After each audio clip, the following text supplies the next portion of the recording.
Dobra večer svima. Evo, kamerman je odlučio pristati na još jedno snimanje. Odlučio je ne pit, nego snimiti još jedan predivni video.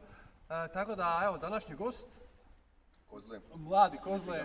Kozle, kome zna, kome ne zna, ko te ne zna, saznaće za... upoznaće ga. Viđali ste ga po programima, pakama i raznim partijima. Pa ćemo upravo The to... Blonde Waiter, jel? The Blonde Waiter. To ćemo iskoristiti za neka ovako interesantna pitanja, s obzirom da radi ovog lockdowna nema niti programa, niti paka, nema ničega.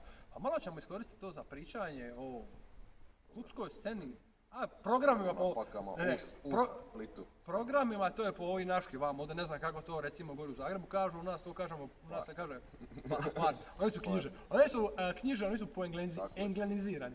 Uglavnom, Kozle, reci ti nama, ima li tako programa s obzirom na koronu? Evo, prvo želim reći pozdrav fanovima i kineskim botovima koji nas gledaju, jel?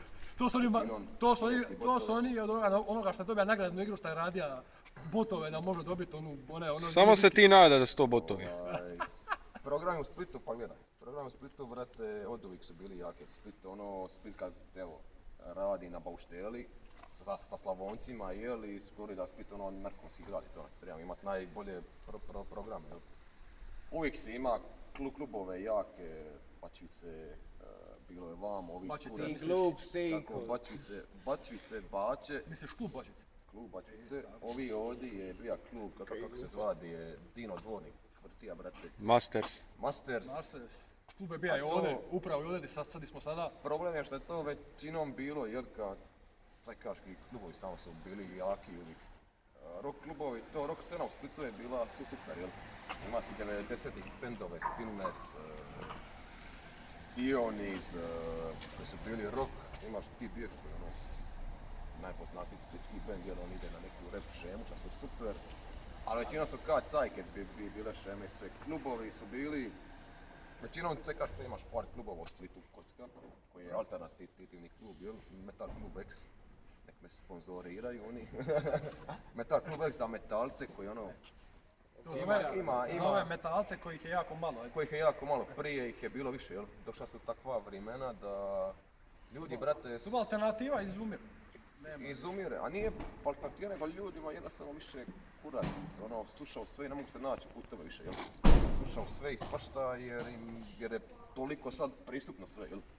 Pristupna i muzika, i dosta klubova, ideja, svakako muzika preše ide naprijed, sinko.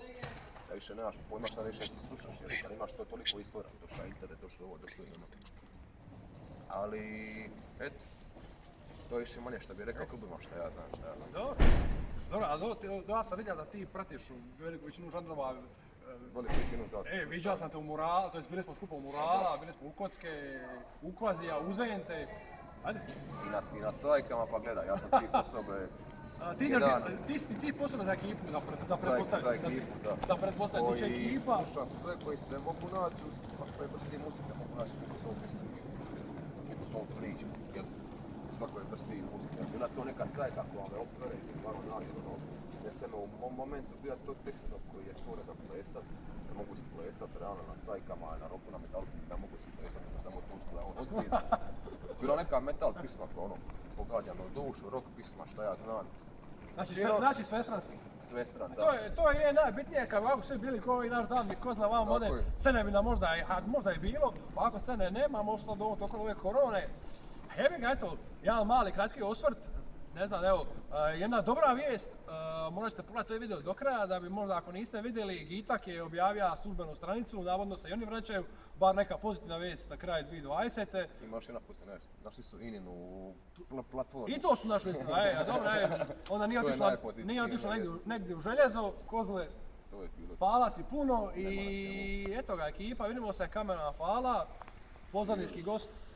Čuvajte se, nosite... Čulo ga se, to i vidimo se u idućoj. Evo ga.